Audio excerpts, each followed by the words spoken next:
I guess right off the bat, before we get going, you know, I've interviewed you once right when I started this. I did over the phone, but now I'm invading your office, which I appreciate that. Yes, sir.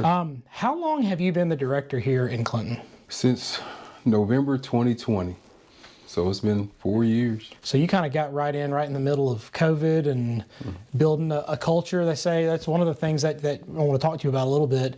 You know, 2 to 3 years to build a culture is kind of where it's at. And so I guess you're kind of seeing the fruits of some of that labor. Right off the bat, so you sent something to all of us, to the Board of Aldermen. You send it to us at the end of every month about, you know, closing out all your work orders. But you sent something, oh gosh, maybe 3 months ago that you were at like 82, 84%. And you were like, low. Yeah, and you said you were not happy with that. No. So going back on what you said, when I came in, I view this department as the loss of a championship team. When you lose your seniors to the draft or however you say it, and I knew that it was going to be some heavy rebuild saga. We had to get experience back. Which we're still working on. We had to build up work ethic. Yeah. We also were transitioning out of an older work order system to where we're still working to go paperless. The current software we have is not the best, but we're getting along with it by way of my public works clerk, which you guys did approve me to have. I think y'all's first term. Yeah. And having her be able to facilitate and keep up and track those certain work orders or customer complaints. As you know, we are public servants, so a lot of the phone calls we get, they can go from the cat in the tree to the roads falling out. And some of those, sometimes that could be 100 a day.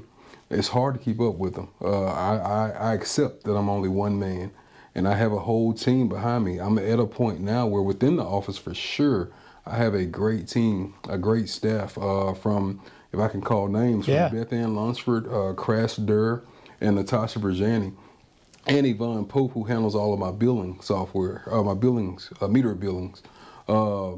It's really taking that long. First, you get people in; they have to first learn me, which I can be very eclectic.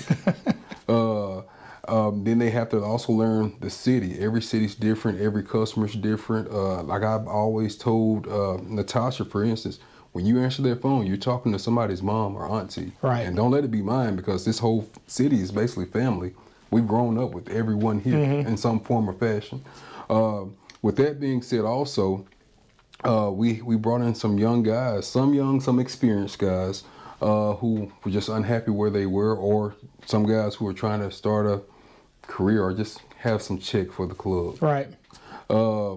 And we've had to move around people to put them in the right spot. And it really has taken time, and we're still working with it. One of my strongest crews, my water crew, we were down to probably our last 3 veteran people. Yeah. At one point when I started, it was a 7-man team. I had to get some young guys with them. One of them from Yazoo, which it's a blessing to have him. He's very beneficial to it, if nothing else, to take some of the shovel work off of the older guys. I've learned that with these older guys, delegation is a sin, if you will. Right. These guys who grew up in the trenches, who had to learn things the hard way, had a hard time just letting go and say, all right, look, it's your time. Right. It's your turn. Well, also with that knowledge and that ability of, look, I can do this. Right. Let me do this. Exactly. I don't want to impose into somebody else and then look at me and say, I didn't do this. No, it's that balance work. Right. But as you said, we got down. Part of the issue that we had were these storms that hit us. At 1 year, 2 years ago, we collected 51,000 pounds of debris throughout the city. Wow. Next year it was somewhere close to 52, 53. And that's a work order for every storm, per house, or if they're cleaning out their backyard, just because they see the limb truck coming through.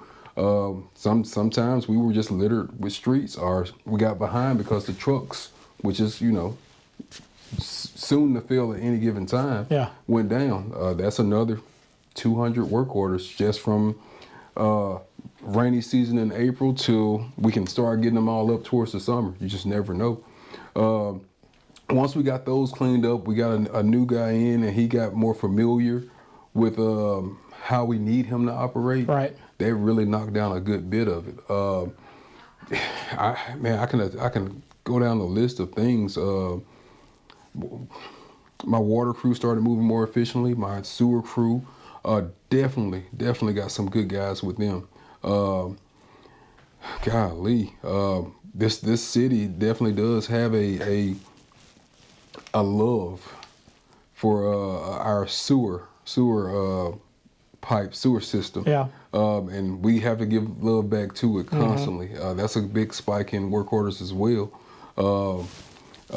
Right now we're currently working on I&I, so that's going to generate some work orders. So what is that for those of us who don't always talk in the jargon? I&I, that's what is that? That's inflow and infiltration. That's when there are gaps in the pipe. It rains in some kind of way. You can imagine. Yeah. The rainwater will find its way into the sewer line, and it will just put our sewer system at overcapacity. The way you would see it is coming up in either someone's house or out of a manhole. Gotcha. Which definitely does happen. It's not as much lately, thankfully, inside someone's house, but we are seeing some discharging here, where that's millions of work orders to just find the leak, let alone fix it. My asphalt crew, my top priority has been to be able to bring in equipment or technology to help them get some of the more laborious work off of them to make jobs quicker. It's taking some time. I got a good guy, Superintendent Jimmy Hutton. He's been with the city for probably 15 to 20 years.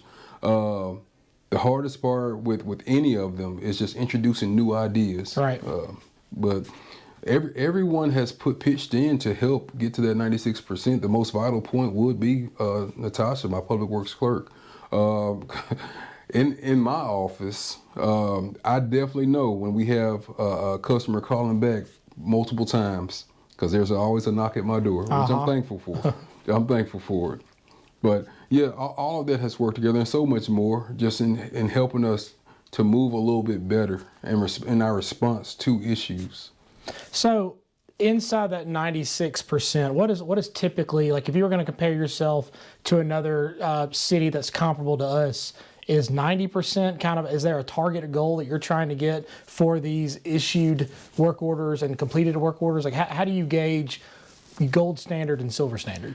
So for me, I'm a dreamer. Yeah. I would love to see 100%. But we're public works. Yeah. You'll never see 100%. If you do, it'll pop in and pop out because it's just a revolving door of requests. We fix it. There's more coming in. If I can keep it at that 96%, yeah, I feel great. That is gold for me. Anything below, I'll say 90, which is my norm, it starts getting silver to bronze. Yeah. Yeah, so I want to stay gold. In the city, you see it when you drive through. Sure, there are some areas that we probably could give a little more love to, but it looks so much better now than it did prior to. In your email that you sent us, you said in there that there are some things that are happening, some things that were missed, but in it you put small wins matter. Yes, sir. I would highly argue that 96% is not small wins, but it's probably that collection of nickels and dimes that add up. What kind of small wins have you seen over the last few months that have gotten you to this high completion rate? I will tell you that the biggest thing that we have done, if I can talk plain, I've killed a lot of those I&I complaints, those sewer backing up in my house complaints. I'm sure they're out there. I'm sure they will come, which is a result of people flushing grease down the drain, or it is just cracks in the pipe, which is we're finding that a good percentage, where they're small, 30 maybe % of it is going to be on open cleanouts or issues on the private property side. Right. That has been my biggest accomplishment. Unfortunately, that's only a fraction of our sewer system. We're hitting our hot spots. Another thing that we're doing, I also hired a third a meter reader. That definitely has helped us move a lot more better. Excuse my grammar. That's all right. It helped us move a lot, way better than what we were. The biggest thing that I've done recently, it has to be getting my limb truck operated. Yeah, so it was down for a good while. Yes. And we got plenty of emails, and I'm sure you got even more emails and phone calls. But the limb truck is insanely valuable. It is, and people have no idea or care how valuable it is. Those calls come in. They come in just like you would the garbage truck. Yeah. Well, I had my trash out there at 6 o'clock, and he passed right by me. Well, if you circle the whole story, it's more to it, but we try to make sure that, everyone gets the same treatment. But having him in, D'Angelo Robinson, he has really, really turned around our productivity on our limbs. He really has. So you mentioned earlier about we were talking about culture, and you were kind of talking about buy-in and all. You've done something explicitly to build camaraderie with your group, but also to start that leadership aspect of it all. It's not just asphalt and sewer, it's leadership and building the leaders of tomorrow. Tell me a little bit about your I don't know, your intent of going into this whole thing about leadership with your group. So when I presented to you guys at the board, I realized that in this country we're at a transition between the older generation and the work class, the younger work class coming behind them. These guys probably have never touched a shovel or have never even dreamed of having to put bolts on a piece of water line or anything like that. With that being said, there's a communication breakdown, and my mom has always taught me that if you can learn to understand the other person, then it'll make that wall, that gap, a lot more narrow. One thing that I've done is starting to attack the minds. We just went through a saga of mental health awareness, where we had Miss Tara Rivers come by, who was an ex-military, and has her own crosses to bear. But she's come in to really help address the blindness that we turn to the other person and their own issues that they're dealing with. One thing that I've learned here, just coming up through the ranks, is that you come through that gate with everything that's been on you all night, all weekend, and now you have this older gentleman. Who is just berating you. Right. We're not kids, and I'm trying to make sure that we all know that everybody's an adult here. Once we kind of soften that hard exterior of each other, which it won't look like what most people think, you're starting to see people start to get along better. If for nothing else, dare I say, against me. Yeah. I'm fine with that. I'm a loner to my core. That's just who I am. But you start having more projects, what I call I have a folder here called my special projects folders, where when we have the Christmas decorations, that's not just traffic signal out there. That's drainage, the drainage crew, that's the asphalt crew, whoever's available, or the wildflower project that we did out here on the I-20 and Clint Raymond Road. That was the grass crew, my deputy and myself out there. We're public works. We have so many projects that aren't actually division specific, but we know it has to be done. So let's round people up. Yeah. So when you can lean on each other, and you know that the other group is doing what they're supposed to do. It's kind of like the old Tony Dungy thing of the offensive linemen. They take up 6 to 10 feet, and if you can do your job, then it's taken care of. But if you can rely on somebody, then you get even more. That's some good stuff. That's it. All right, bridges. This is kind of been the fun thing that I think a lot of times when people talk about bridges, they're either talking out of frustration or with a good maybe a mix of confusion. So not all the bridges in the municipality are the municipality's bridges. Correct. Is that correct? Correct. Okay. The Northside Drive Bridge that is being completed, that was not a Clinton project. Technically, it was. Okay, so it was that is technically, ours. but there was partnership. Tell me Yes. a little bit about it. So, I'm not as technical as my engineers at WGK. The main thing was that the boards they were under the bridge were rotten. Okay. The county. Yeah, the county, the bridge inspectors came through, and they do a annual or biannual inspection on all the bridges in town. Well, that bridge got flagged. There was not necessarily any money available, and I may be getting this all butchered. There was not any money available, as there ever is for any bridge. For whatever reason, the county decided to come through and help us in repairing that bridge. I think we ended up having to do a certain percentage.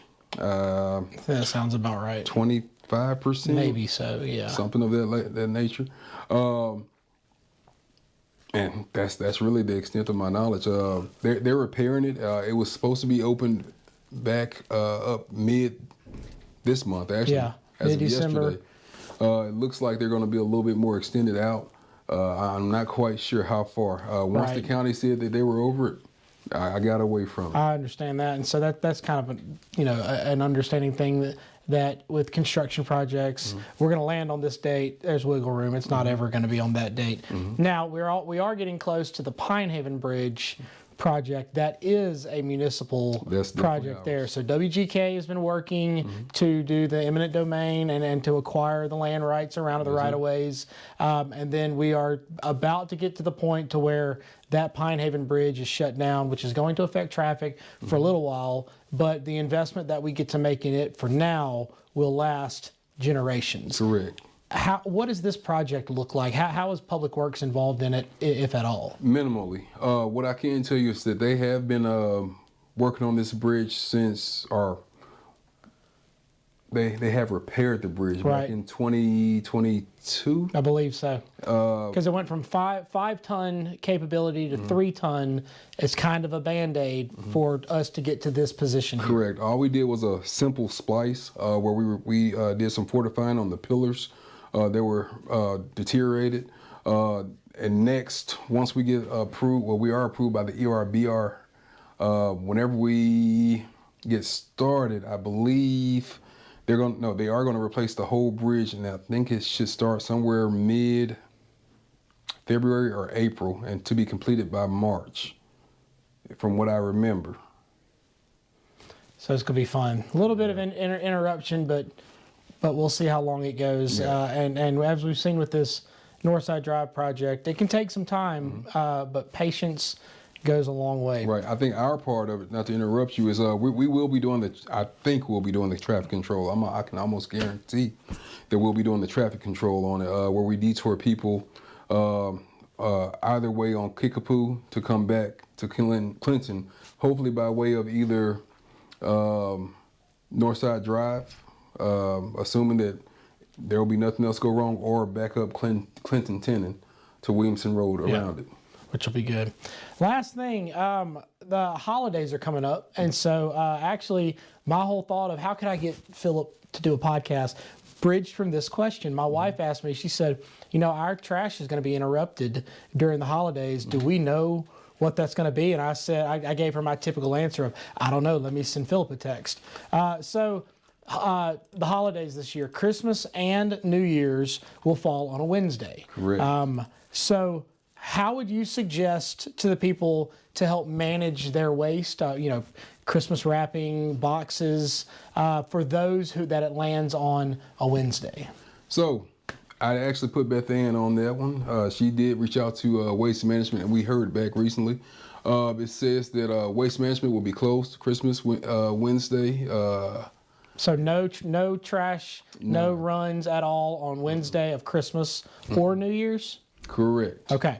Correct. For Christmas, they will collect Wednesday's trash on Thursday, Thursday's trash on Friday, and Friday's trash on Saturday. That I do know. And Wednesday will probably, New Year's will probably be the same trend. Okay, It'll just shift it forward. So Wednesday will be picked up on Thursday. Thursday's trash will be picked up on Friday. Friday's trash will be picked up on Saturday, and Saturday's trash will go with that normal route. That's right. Okay, awesome. I appreciate your time. I know you were very busy. As I said, I wanted to come and ask some questions about what's going on over here at Public Works. You got any big plans here for 2025? Yes, actually, as soon as it warms up, I'm sure you guys have noticed that we did do some striping here on the Parkway. We actually started on Cynthia. Don't hold that one against us. We got a new machine. We were just trying to see how we can do it. So it's not the best.